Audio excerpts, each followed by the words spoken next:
Promise to be faithful to King Viserys and to his named heir, Princess Rhaenyra Targaryen. Of course, a lot of people are drawing comparisons to Daenerys and her rise to the kingdom as well. How is Rhaenyra different, and how is she the same? She's different in the fact that she's a completely different person, but she's the same in the sense that she's met with very similar challenges that Daenerys was also brought with, and not being liable in her claim to the throne and having other people constantly be like, you're not legitimate or anything. Emma Darcy recently said that Rhaenyra has all the Targaryen fire in her, but she has to figure out when to let it fly and when to dampen it. Yeah. So how good is she at doing that in her youth when you're playing her? Terrible. She's terrible, which is what makes her so interesting. She's not aware of when to dampen it and when to let it burn, and we kind of get the privilege of seeing her go through a bunch of experiences where she has to learn when to do it and when not to do it, and makes so many mistakes along the way. But I think that Emma gave an incredible answer. As Emma always does. As always. Yeah.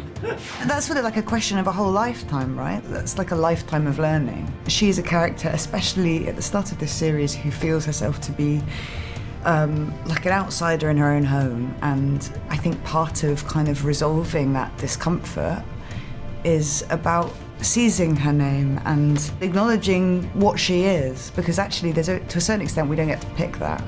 And so sooner or later Rhaenyra has to learn to own that and find ownership and use it.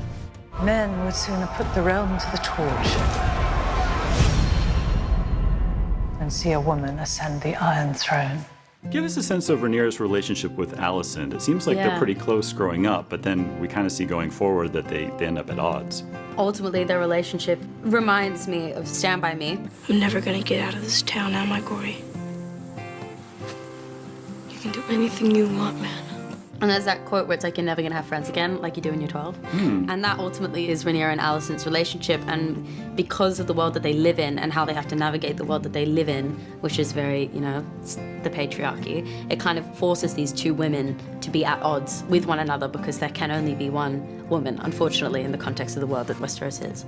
Kind of, I don't know, I feel like the most brutal turn of the multiple ways that patriarchal systems control and restrict women is to pitch them against each other, and to drive a wedge in between these like fundamental and important friendships, because that's how men consolidate power. So in a way, the whole series is about two people who somewhere very, very deep down want reunification, want to find one another.